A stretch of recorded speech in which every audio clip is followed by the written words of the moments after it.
Bonjour, je m'appelle Harriet Soloway, commissaire à l'intégrité du secteur public du Canada. Aujourd'hui, j'ai déposé mon premier rapport. Il s'agit d'un cas d'acte répréhensible à l'encontre de Services correctionnels Canada. À la suite d'une divulgation, nous avons lancé une enquête sur une allégation selon laquelle la gestion de SCC a commis un acte répréhensible en ne réagissant pas de manière adéquate et rapide à une fuite grave dans les tuyaux du système de chauffage collectif au complexe de Matsqui en Colombie-Britannique. En 2017, un ingénieur de SCC a signalé à la gestion que l'équipement de surveillance indiquait qu'il y avait une fuite dans le tuyautage au complexe de Matsqui. L'ingénieur a recommandé que la seule manière de trouver la fuite soit d'excaver les tuyaux et d'exercer une pression sur eux.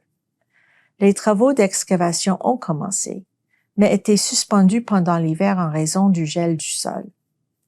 En printemps 2018, malgré la recommandation de l'ingénieur, les travaux d'excavation n'ont pas repris. Au fil des ans, la gestion de SCC a tenté de localiser la fuite, mais a refusé de s'engager dans une excavation complète du système tel que l'ingénieur l'avait recommandé. Finalement, la gestion a cessé de croire que la fuite empirait et a même suggéré que l'équipement de surveillance n'était pas, et je cite, « suffisamment scientifique ». Cette affirmation a été faite par des dirigeants qui ne possédaient pas l'expertise en ingénierie pour prendre de telles décisions. En 2021, la fuite est devenue impossible à maîtriser. Les ingénieurs de la centrale ont dû faire fonctionner les pompes d'eau froide 24 heures sur 24 afin d'assurer la quantité minimale d'eau pour que le système fonctionne. L'ajout d'eau froide présentait un risque croissant d'explosion, ce qui a amené un ingénieur à recommander un arrêt immédiat du système. Quand l'avis de l'expert n'a pas été suivi par la gestion, l'ingénieur a déposé une plainte en matière de santé et de sécurité au travail en raison de conditions dangereuses. Plus tard dans la journée, un ingénieur a coupé l'eau dans le tuyautage de l'établissement de Matsqui contre l'avis de la gestion de SCC et les travaux ont repris. En raison de cette coupure qui était nécessaire, l'établissement de Matsqui n'a pas eu d'eau chaude ni de chauffage pendant 3 jours. Finalement, une excavation de tout le circuit de tuyautage a été entamée en mai 2021.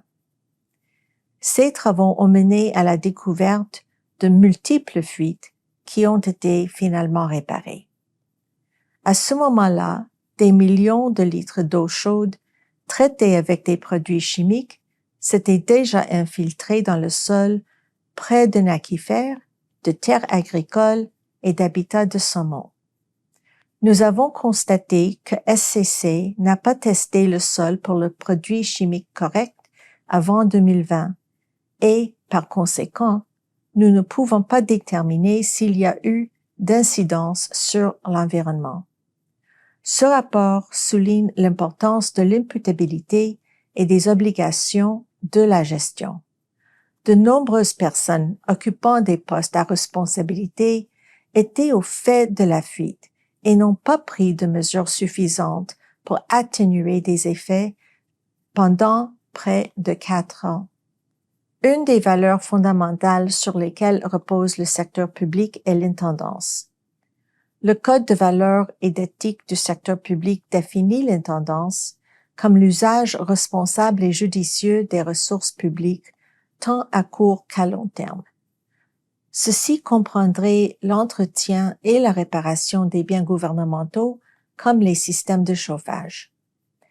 L'examen des éléments de preuve montre clairement que la gestion de SCC n'a pas adopté de mesures correctives adéquates et opportunes.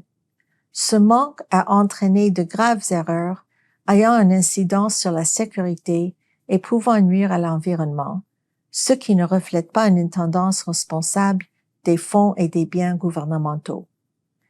Par conséquent, je conclus que la gestion de SCC a commis un cas grave de mauvaise gestion en ce qui concerne la fuite au complexe de Matsqui.